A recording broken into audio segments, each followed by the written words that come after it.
Irmãs queridas, irmãos queridos, eu vos saúdo em nome de nosso Senhor Jesus. Hoje nós temos um assunto que é no mesmo capítulo da semana anterior. Reparem que nós apresentamos o Evangelho segundo o Espiritismo, no capítulo 10, Bem-aventurados os que são misericordiosos. E a veneranda benfeitora Joana de Ângeles dividiu o estudo desse capítulo em duas oportunidades. Na semana passada, estudamos reconciliação, na página 75, abordando os itens 5 e 6 do Evangelho. Hoje, nós teremos, do mesmo capítulo de número 10, Bem-aventurados os que são misericordiosos, abordando os itens 9 a 13 do Evangelho segundo o Espiritismo. E o título é Julgamentos, na página 81. Julgamentos, página 81. É isso que nós vamos abordar nesta manhã de hoje. E ao final, aliando-nos à campanha do Setembro Amarelo, que é a prevenção do suicídio, nós vamos concluir com uma história muito interessante do espírito Eros, que é um espírito de psicologia feminina, aqui na psicografia de Divaldo Franco, no livro Em Algum Lugar no Futuro. Aguardem porque vocês vão ver. Vamos então começar com a parte do Evangelho segundo o Espiritismo, capítulo 9, e o capítulo 10, e o item de número 9, o argueiro e a trave no olho. E aqui nós vamos ver uma passagem maravilhosa de Mateus, capítulo 7, versículos de 3 a 5, quando Jesus nos fala: como é que vedes um argueiro no olho do vosso irmão, quando não vedes uma trave no vosso olho? Ou como é que dizeis ao vosso irmão: deixa-me tirar um argueiro do teu olho, vós que tendes no vosso uma trave? Hipócritas, tirai primeiro a trave do vosso olho, e depois então vede como podereis tirar o argueiro do olho do vosso irmão. Vamos esclarecer o que é um argueiro. É uma palhinha, um cisco bem pequenininho. E a trave é uma viga grossa de madeira sustentando o telhado de uma casa. Portanto, a diferença está aí. Deixa-me tirar o argueiro do teu olho. Quer dizer, deixa-me tirar. Como é que dizeis a vosso irmão: deixa-me tirar uma palhinha do teu olho, e vós que tendes no vosso uma trave grossas? Hipócritas, tirai primeiro a trave do vosso olho, e depois vede como podereis tirar o argueiro do olho do vosso irmão. Vamos então agora no capítulo 10, no capítulo 10, item 10, que é um comentário que o nosso irmão Allan Kardec faz justamente dessa passagem evangélica, quando ele diz: uma das insensatezes da humanidade consiste em vermos o mal de outro antes de vermos o mal que está em nós. Para julgar-se a si mesmo, diz Allan Kardec, fora preciso que o homem pudesse ver o seu interior no espelho, pudesse, de certo modo, transportar-se para fora de si próprio, considerar-se como uma outra pessoa e perguntar: que pensaria eu se visse alguém fazer o que eu estou fazendo? Reparem como é interessante essa pergunta de Allan Kardec. E ele continua: incontestavelmente, é o orgulho que induz o homem a dissimular para si mesmo os seus defeitos, tanto morais quanto físicos. O orgulho, continua, é o pai de muitos vícios e também a negação de muitas virtudes. O orgulho se encontra na base e no móvel de quase todas as ações humanas. Essa a razão porque Jesus se empenhou tanto em combatê-lo como principal obstáculo ao progresso da humanidade. Agora vamos ver o item 11, que é a continuação. Esse item 11 foi um dos primeiros que me atraíram quando eu adentrei as portas da doutrina espírita. É um pensamento maravilhoso que nós temos aqui. O capítulo 10, que tem o título do capítulo 11, capítulo 10, item 11, porque se parece. Me perdoe, porque eu estou às vezes confundido. Capítulo 10, que está um X aqui em garismo romano, e o item é em números arábicos. Então, repetindo, capítulo 10, item 11, tem o título: Não julgueis para não serdes julgados. Atire a primeira pedra aquele que estiver sem pecado. Uma das passagens que eu entendo, no meu ponto de vista, mais lindas, mais impactantes, mais impressionantes no desempenho de Jesus, na solução como ele deu o problema. Isso está em Mateus, capítulo 7, versículos 1 e 2. Não julgueis, disse Jesus, a fim de não serdes julgados, porquanto sereis julgados conforme houverdes julgado os outros. Empregar-se-á convosco a mesma medida de que vos tenhais servido para com os outros. Não julgueis. É a recomendação que ele dá.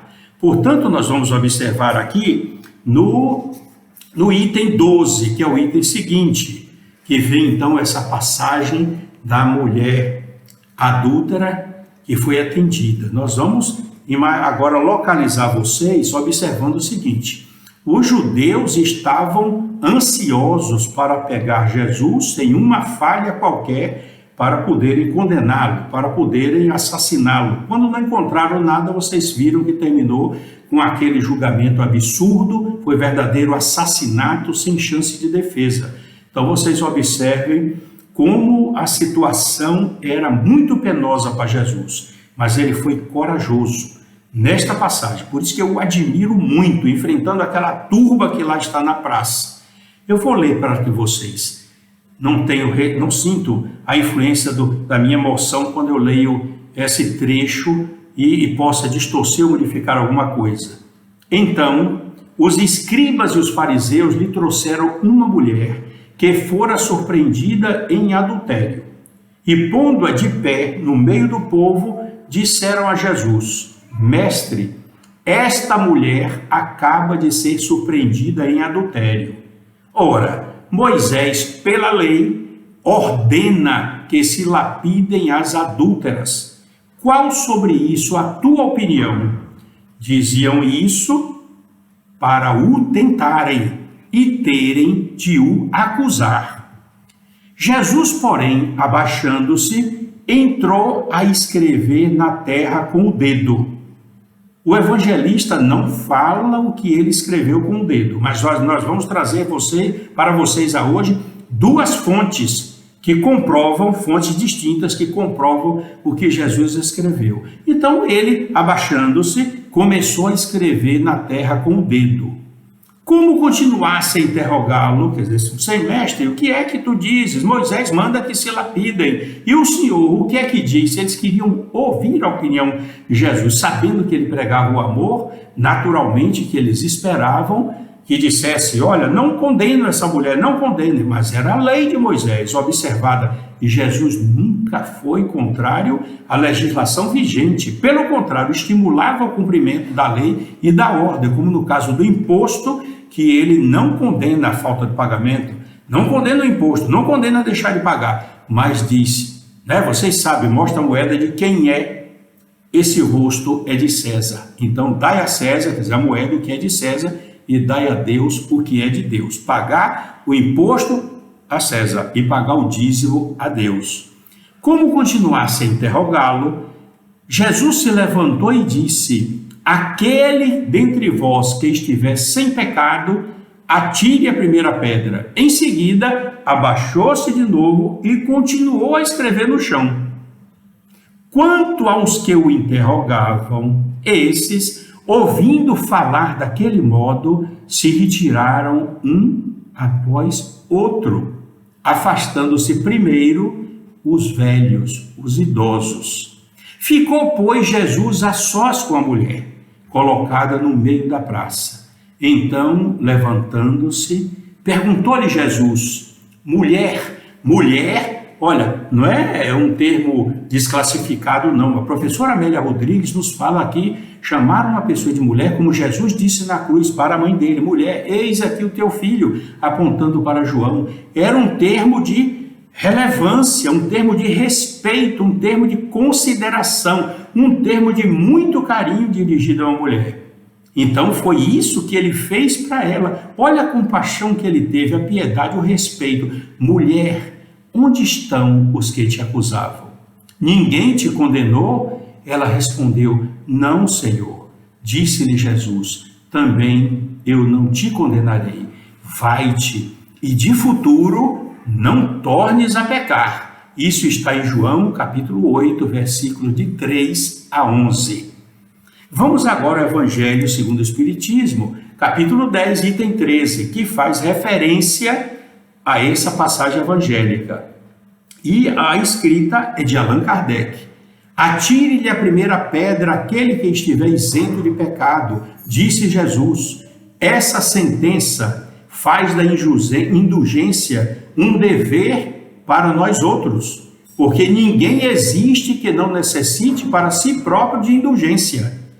Ela nos ensina que não devemos julgar com mais severidade os outros do que nos julgamos a nós mesmos, nem condenar em outrem aquilo de que nós nos absolvemos. Então nós vamos agora nos focar na mulher adúltera, porque é caso de julgamento, como se faziam lá, porque eles conseguiam pegar uma mulher em adultério e o julgamento, a decisão já estava na lei, tem que ser apedrejada, colocava na praça e todos então que estavam ali apedrejavam até a morte. Quer dizer, uma punição dolorosa, realmente sem consideração as razões porque ela foi submetida àquele processo que ela praticou esse adultério. Mas daqui a pouco nós vamos ver. O que é que nós vamos oferecer para vocês agora? Nós vamos observar que nós temos dois livros, dois autores que trabalham assim com uma certa segurança. Malba Tahan, ele escreveu o livro Novas Lendas Orientais. E nesta parte é O Natal do Bom Califa. Ele foi publicado em 1958, portanto, muitos anos antes de Amélia Rodrigues, a professora querida, publicar o seu livro Luz no Mundo, que foi o primeiro livro em 1971. Para quantos anos? Malba Tahan esteve aqui em Itabuna, eu conheci na casa do nosso presidente na época, o querido amigo Eliés Aum. Era um professor de matemática, ele era professor no Rio de Janeiro, no Colégio Pedro II, muito querido e conhecido no Brasil inteiro por suas maravilhosas lendas que ele contava. Nunca foi ao Oriente, mas se vestia frequentemente como um árabe. Então ele tinha uma afinidade muito grande com o Oriente, a Arábia e talvez até a reencarnação aqui no Brasil e o amor que ele tinha pela matemática. Ele escreveu justamente Novas Lendas Orientais, O Natal do Bom Califa. Daqui a pouco nós vamos falar porque ele relata o que Jesus escreveu para o Natal do Bom Califa. E a professora Amélia Rodrigues, em Divaldo Franco, Luz no Mundo, 1971, Quando Voltar a Primavera, em 1977, Há Flores no Caminho, 1982, Pelos Caminhos de Jesus, 1987, Trigo de Deus, 1993. Tudo isso nós vamos abordar nesse instante. Vamos começar aqui, olha, Amélia Rodrigues no livro Luz no Mundo, na página 113, está aqui marcadinha para vocês. Já li, já reli, é uma coisa maravilhosa. Veja o que é que eu faço aqui para vocês verem. As referências aqui, é um costume meu, em toda a contracapa, fazer isso, para na pesquisa e em cima. Então ela escreveu dizendo, Jesus escrevia no chão a marca moral do erro que cada um cometera, de cada um que estava observando, que Jesus observava, fazendo que cada um recordasse sua própria imperfeição. Ele escrevia na areia o tipo do crime cometido, o tipo do erro cometido, de cada um que ele observava. Ele observava para cada um e aí olhava e escrevia. A pessoa sabia que era para ele que estava escrevendo. E quando olhava no chão que via o crime, parece que ele revivia, o criminoso revivia na mente, como se fosse um vídeo, aquilo que ele cometeu. E por isso que eles saíam. Começaram a sair os mais idosos, os velhos. Malba Tahan, no livro Novas Lendas Orientais, na página 99, ele escreve, Jesus não respondeu aquilo que os fariseus perguntaram. Moisés manda que a mulher adúltera seja lapidada, apedrejada. E tu, o que dizes? Ele nunca poderia discordar da lei de Moisés, o venerando libertador dos judeus do Egito. Então Jesus não respondeu. Olha, aqui é Malbataã. Abaixou-se e com a ponta do dedo pôs-se a escrever no chão. Aqui ele já define, Amélia Rodrigues não, diz que colocou a marca moral do erro de cada um que Jesus observava. Jesus não respondeu, abaixou-se com a ponta do dedo e escreveu na areia. Olhava para a pessoa e escrevia no chão, fratricida. O que é fratricida? Vem de frater, aquele que mata o irmão, fratricida. Porque matou o irmão para conquistar a herança. A herança era sempre dada ao mais velho, ele não era o segundo. Ele matou o irmão para ficar sendo o primeiro da lista e receber a herança. Quando o judeu olhou aquilo, ficou impactado, envergonhado, saiu, porque a imagem que lhe aparecia na mente era real, como se fosse em HD, alta definição. Ele via, se situava no momento em que ele matou o irmão, ainda com as mãos molhadas de sangue, e aí fugia. Olhou para o outro e escreveu, envenenador. Matou um ancião, um idoso que o acusava de ter expoliado uma viúva. E foi verdade. Então, como ele não queria que esse idoso, os idosos tinham uma reverência muito grande dentro do judaísmo, que fosse lá e o delatasse, o acusasse, ele envenenou o ancião. O outro, ele olhou e escreveu ladrão sacrílego. O que é ladrão sacrílego? É o ladrão que rouba coisas sagradas. Esse judeu furtou os vasos de ouro da sinagoga que ele frequentava. Ele tinha a chave, furtou. Com aquilo ele fez a fortuna dele. Se eles soubessem disso, o homem ia ser completamente expulso da sinagoga ou também morto, apedrejado, porque era um crime vil roubar as taças de ouro da sinagoga, vender os vasos de ouro e formar a sua riqueza. Ladrão sacrílego. Então o homem saiu desesperado e aí deixou.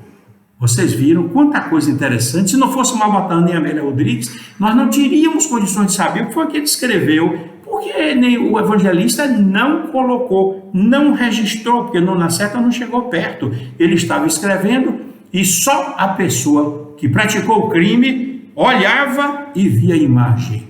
Portanto, agora vamos ao outro. Quando voltar a primavera, na página 103, agora vem o diálogo, Jesus e o marido. Repare que Jesus disse, eu também não te condenarei, vai e não mais pecai. Então ela ficou assim preocupada com isso. Mas vamos daqui a pouco mostrar como ela foi ao encontro de Jesus. Agora é o marido. Foi o que aconteceu. No momento, ele olhou para o marido, que estava indiferente e frio com ela, vivia totalmente indiferente e frio. Tornou a esposa uma escrava doméstica. Ele calculou com desforço, com felina sordidez. Contratou o sedutor para seduzir a mulher, contratou as testemunhas venais, para na hora que houvesse o sedutor, entrasse no quarto e tal, que a colocasse na cama e tal, ou tivesse despida, então dava um sinal, as testemunhas invadiram o quarto, e aí ficou. Viram que sordidez? Isso é sórdido. Me perdoem vocês o nome, mas é uma canalice. Esse sistema judaico da época de Jesus, frio, um machismo irreverente, em total desprezo com a mulher. Eu me tornei feminista, digo a vocês, porque eu e Carmélia passamos 21 anos advogando na vara de família e observamos, registramos e confirmamos quanto a mulher é prejudicada, oprimida, principalmente pelos maridos e alguns juristas, que nós vamos nominar aqui. Por isso que nós concluímos 21 anos, é como se fosse a maioridade jurídica e nós saímos, mas eu me tornei feminista. Então, continua Amélia Rodrigues. Quando voltar a primavera, Jesus fixou o olhar no esposo aturdido que estava no meio deles para tirar pedra e num átimo diminuto falou a acústica da consciência do marido. Olha que telepatia, olhando para ele e falando, só ele escutando. Muitas vezes ela te rogou socorro e entendimento. Você fingia não ver nem a perceber. Ela caiu porque você faltou com o apoio devido, porque somente ela deve pagar. Se você se considera isento de culpa, apedreje-a agora. Veja como Jesus foi, assim, severo com ele, mostrando que realmente o erro estava ali. Era um outro adúltero, porque era acostumado a andar com várias prostitutas, mulheres que andavam à noite, e ele fazia isso prometendo coisas que não podia cumprir, enquanto a mulher, a esposa, coitada, ficava em casa abandonada, indiferente, desprezada. Vamos agora observar o outro livro aqui que é muito interessante. Há flores no caminho. Esse HA significa o verbo existir. Existem flores do caminho. Página 57. Tem o título: Não fora condenada nem absolvida. E ela escreve: o esposo nunca indagou a ela das lágrimas em silêncio. Chegava em casa, ela estava chorando. Jamais lhe deu ternura e amor. Ele era um egoísta, negou a ela entendimento, amizade, negou solidariedade, até que ela tombou nas garras do sedutor venal. Claro, tinha sentimentos como todos nós. Então, naquele momento, sozinha na praça, ela percebeu que não fora condenada, nem mesmo por Jesus, mas compreendeu que também Jesus não a disse que estava absolvida. Não tornes a pecar. Agora nós vamos aqui ver pelos caminhos de Jesus, Na página 131, naquela noite do ocorrido, a mulher adúltera procurou Jesus, suplicando-lhe orientação. Senhor, me oriente, o Senhor realmente não me condenou, mas também não me isentou. Eu quero que o Senhor me ajude. O que é que eu devo fazer agora da minha vida? Disse-lhe Jesus: nada constitui respaldo para que você assumisse o ato infeliz do adultério. Busca a reparação. Irás trabalhar no campo do bem e da caridade. No futuro, teu marido irá depender de ti. Olha, isso aí faz uma coisa, como é que Jesus previu aquilo, que coisa linda. Mas vamos lá, o destino do marido, foi o que aconteceu agora quando Jesus falou, prenunciou do que ia acontecer pelos caminhos de Jesus. Ainda aqui, olha, na página 31, 10 anos depois, na cidade de Tiro, numa casa humilde, rica de amor, ela, a ex-adúltera, recolhia enfermos para cuidar deles e falar de Jesus, da bondade de Jesus, do julgamento que ela foi submetida e como Jesus mudou o caminho da lapidação dela para a libertação. Certo dia, acontece o que Jesus previu. O ex-marido foi lá deixado, largado na porta, quase morto, o corpo todo cheio de chagas. Ele entrou, ela o recebeu nos braços, e ele então confessou tudo o que fez.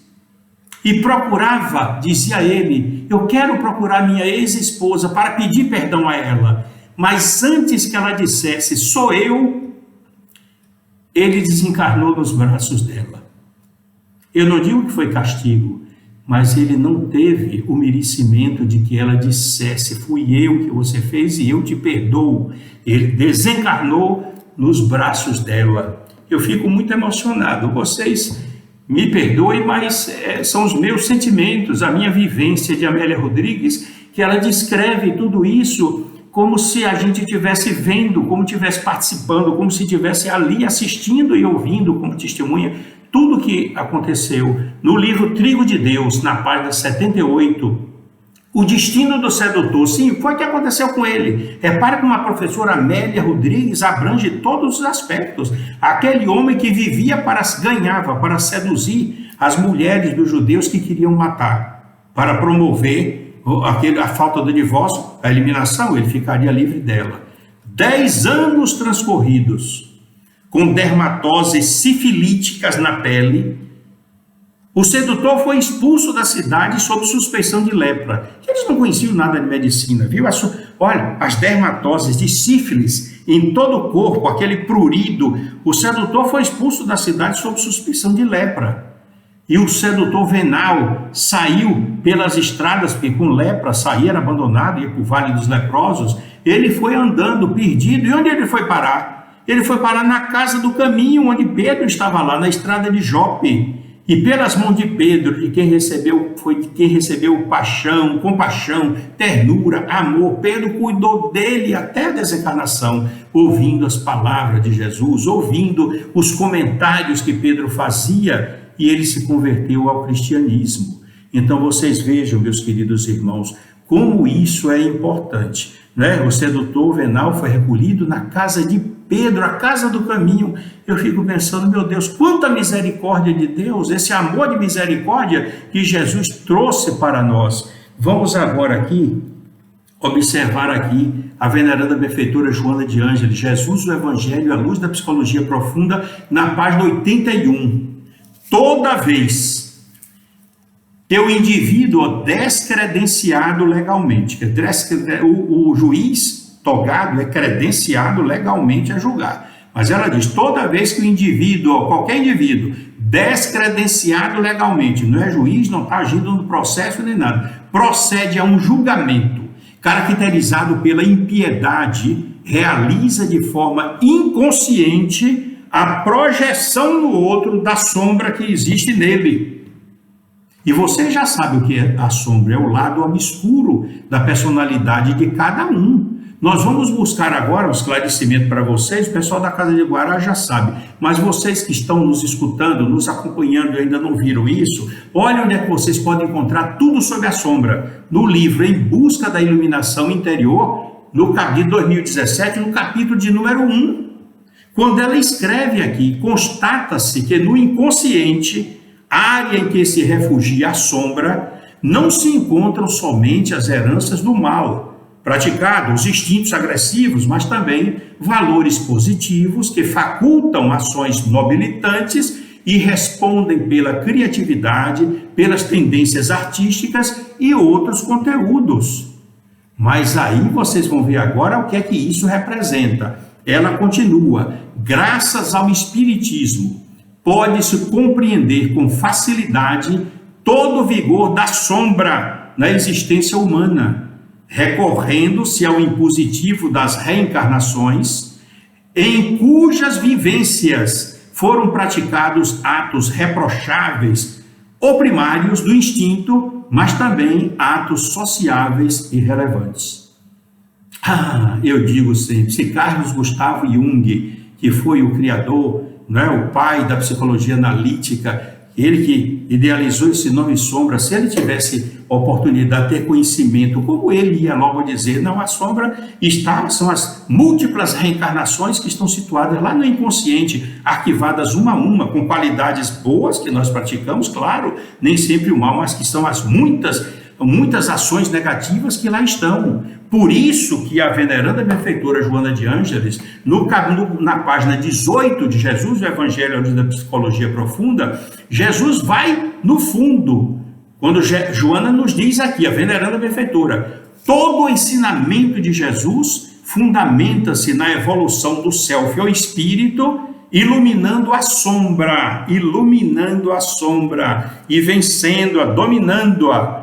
Esse é o processo, porque os arquivos estão lá. Não podemos deletar os arquivos do inconsciente, que são as nossas reencarnações anteriores. Por isso que Jesus, compreendendo tudo isso, e a veneranda benfeitora capta esse pensamento dele e nos diz o ensinamento de Jesus, todo o ensinamento de Jesus fundamenta-se na evolução do self, o espírito, iluminando a sombra e vencendo-a, dominando-a, para que tenhamos a nossa feliz caminhada no campo na direção das estrelas. Na página 84, quando Joana diz aqui, olha, o julgamento insensato, arbitrário e contumaz, que decorre da inferioridade do opositor, que está nos julgando, que apenas vê a própria imagem projetada no outro, ele vê a sujeira que tem dentro dele no outro, e aldeia essa imagem, sedento de destruição para libertar-se do pesado fardo.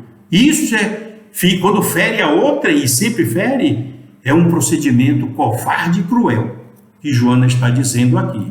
Na página 82, ela diz: mediante o mecanismo automático de liberação das cargas de culpa e medo retidas no inconsciente, o julgador escusa-se desvelar as imperfeições morais que possui. Ele esconde as imperfeições morais que possui, facilmente identificando o mínimo reprochável na outra pessoa, projetado do que ele tem dentro do outro, por encontrar-se atribulado por gravames iguais uns e outros muito mais perturbadores do que o que o acusado está passando. Sentindo-se falidos interiormente, os julgadores, por não poderem superar as atrações morbosas da personalidade doentia, revestem-se de puritanismo e de falsa sabedoria, tornando-se impiedosos perseguidores das outras criaturas sobre as quais projeta aquilo que detestam em si próprios de sujeira, eles projetam e detestam nos outros. Você viu que análise espetacular a veneranda benfeitora Joana faz para nós não sermos julgadores, nem também já termos a paciência e o amor para enfrentarmos aqueles que estão nos acusando ou nos julgando.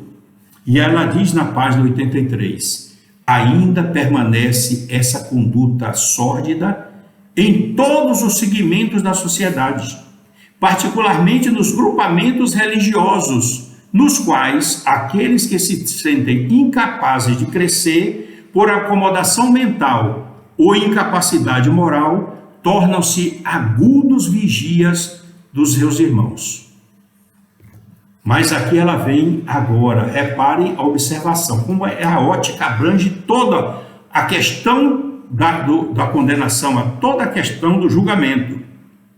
Examina-se a conduta infeliz de alguém que cometeu um delito, mas esse alguém não perdeu a qualidade de ser humano, é querendo dignidade e misericórdia, por mais hediondo que tenha sido o seu crime, a fim de não se lhe equipararem em rudeza e primitivismo os seus julgadores. Na página 84 a 85, ela nos mostra uma coisa interessante. A análise do erro é sempre uma necessidade impostergável, quando não se faz realizada com perversas intenções de dominação do ego, totalmente divorciada da lei de amor e da caridade.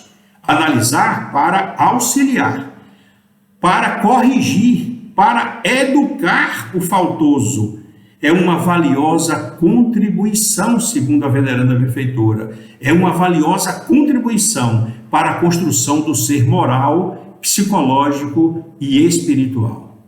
Jesus, que sabia examinar sem julgar, muito menos punir, como consequência, viveu sempre muito feliz. E ela diz uma coisa aqui que também me toca. A doutrina de Jesus é todo um poema de alegria, de libertação dos conflitos, de autoiluminação e de engrandecimento a Deus manifesto em todas as coisas, desde as simples sementes e grãos pequeninos, as aves do céu, as redes de pescar, aos lírios do campo, ao azeite, à lâmpada e ao excelso Pai. Jesus, página 107, gravem essa frase porque é maravilhosa. Jesus rompeu o convencional e inaugurou um especial compromisso com a vida. 2 pontos. O amor de misericórdia. Não é um amor, é um amor de misericórdia para com todos. Na página 86, para concluir, Joana nos diz: diante dos julgamentos direcionados pelos sentimentos servis e dos julgadores sistemáticos, considere-se, pois, com cuidado a severa advertência do homem de Nazaré. 2 pontos. Hipócritas, tirai primeiro a trave do vosso olho e depois, então, vede como podereis tirar o argueiro do olho do vosso próximo. Coisa mais linda, é uma lição maravilhosa para nós começarmos a semana, observarmos as questões dos julgamentos e observarmos aqueles que estão julgando e aqueles que julgam, conforme a ótica da doutrina codificada por Allan Kardec, pelas mãos carinhosas e pelo coração bondoso da nossa irmã Joana de Ângeles. Vamos concluir com uma mensagem muito interessante, como eu prometi para vocês, A Mensagem da Árvore. Está nesse livro aqui, Em Algum Lugar no Futuro, psicografado por Divaldo Franco pelo espírito Eros, que é um espírito de psicologia feminina. A história começa. O aprendiz da vida, quer dizer, qualquer homem, uma pessoa, o aprendiz da vida, que somos todos nós, sentia-se cansado. Em toda parte havia experimentado a incompreensão alheia e a dor se lhe agasalhava na alma. Muito sofrido pelos caminhos percorridos, ele suportava dificuldades, padecendo pedradas morais e sarcasmo de toda a gente. Se ele sorria, era tido como tolo. Quando se recolhia à meditação, era apontado como alienado. Os dias eram de desafios difíceis para ele, e as noites muitas de angústia e amargas reflexões.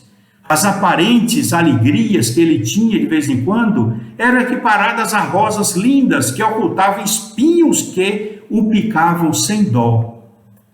Foi numa dessas reflexões angustiosas que ele se deu conta das próprias dores e aí tomou uma decisão pior possível. Resolveu desistir da vida. Atraído por uma árvore frondosa e bela, ele sentou-se à sombra de sua copa, sentou-se ali, planejando amarrar uma corda e se enforcar. Então ele sentou-se à sombra e, porque se sentisse vencido, cansado, pensou em se matar. Naquele momento, enquanto planejava o desatino, ele pareceu escutar no íntimo do seu inconsciente a voz da árvore que lhe dizia, conversava com ele: amigo, ouça-me. À tua semelhança, eu também cresci suportando muitas dificuldades. Quando eu era frágil, eu tive medo de morrer 1000 vezes, esmagada ou arrancada, sem vitalidade nem confiança no futuro. A vida que em mim pulsava lentamente fortificou o meu tronco, fazendo-me dobrá-lo quando rugiam as tormentas, o vento, as tempestades. Eu curvava a fim de não sucumbir, logo refazendo a postura, insistindo com a minha coragem. O desdobrar dos ramos atraiu aves que se aninhavam, buscando amparo. Eram meus momentos de alegria. Mas depois vendavais violentos feriam-me, arrancando meus galhos, ameaçando meu tronco. Raios perigosos caíram do céu próximo de mim, abalando-me profundamente até as raízes. Quando comecei a florir e a dar frutos, vários desocupados jogaram pedras em mim sem consideração nem piedade, numa fúria cruel, para arrancar os frutos, e as pedras tocavam em mim no meu caule. O sol me queimou por longos períodos e a chuva encharcou-me muitas vezes, sem contar. Passada cada estação, recompunha-me sem desânimo, confiando na vida. Partes de mim foram retiradas e hoje embelezam vários lares, fizeram estatuetas, molduras, coisas para enfeitar os lares. Eu fui dilacerada com machados afiados, serras elétricas e pequenos canivetes abriram letras no meu tronco, como se botasse declarações de amor, fulano e ciclano, corações, e essas feridas cicatrizaram no meu tronco e eu senti as dores. E ela diz, é possível que um dia arranque-me daqui e me transforme em tábuas ou vigas fortes e os meus ramos frágeis se tornem combustíveis, queimando, fazendo alguma coisa. Eu, todavia, esperarei confiada na vida e farei tudo para prosseguir, até que termine o meu ciclo e retorne ao solo amigo de onde nasci, sabendo que as minhas sementes permanecerão repetindo a minha experiência por tempos e tempos sem fim. Medita, amigo, medite, e bendize as tuas dilacerações, prosseguindo até o momento em que a libertação natural te chegue e te faça voar nas asas do vento, no rumo do infinito. O homem que invejava a árvore e queria utilizá-la para destruir o corpo, meditou profundamente. Depois levantou-se, sorriu, olhou para a árvore, agradeceu a mensagem oportuna e, retornando o ânimo, saiu confiante, seguindo adiante, sem nunca mais reclamar. Essa história linda, meus queridos irmãos, nos leva a pensar o que é que as árvores passam, que normalmente nós não pensamos. Certa vez, eu estava conversando com uma pessoa dizendo que não sabia para quem orar. Já orei para meu pai, minha mãe, minha família, meus irmãos, sim. Mas de manhã você não se alimenta, você não toma seu café, não toma seu pão com leite. Experimente, vamos dizer, só selecionando o pão. Faça uma prece por quem planta semente. Para quem colhe quando a planta cresce, quem cuida da planta, quando a planta cresce, as sementes. Quem leva para o moinho, quem moe, quem saca, quem bota no caminhão, quem vai levar para o mercado, quem coloca na prateleira, quem vende até ali, ou então levar para as padarias, preparar o pão, acrescentar outras substâncias, o padeiro de madrugada vai para o balcão que ele vende e você vai para casa se alimentar. Não sabe desse roteiro. A história da planta é um exemplo para nós refletirmos a mãe natureza e observarmos também que nós temos tantos valores, tantos motivos e alegrias para viver. Não devemos focar naquilo que às vezes nos parece um espinho. Não devemos lamentar as roseiras porque têm espinhos, mas lamentar de jeito nenhum. Nem lamentar os espinhos porque elas têm rosas. Não, nada disso. Observar que cada coisa na natureza é feita por Deus com amor. Que esse amor nos envolva todos vocês nessa semana que começa hoje.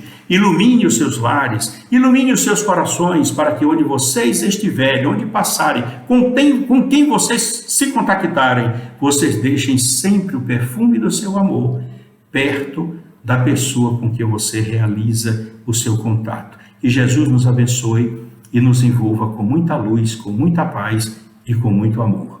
Que assim seja. Deus os abençoe.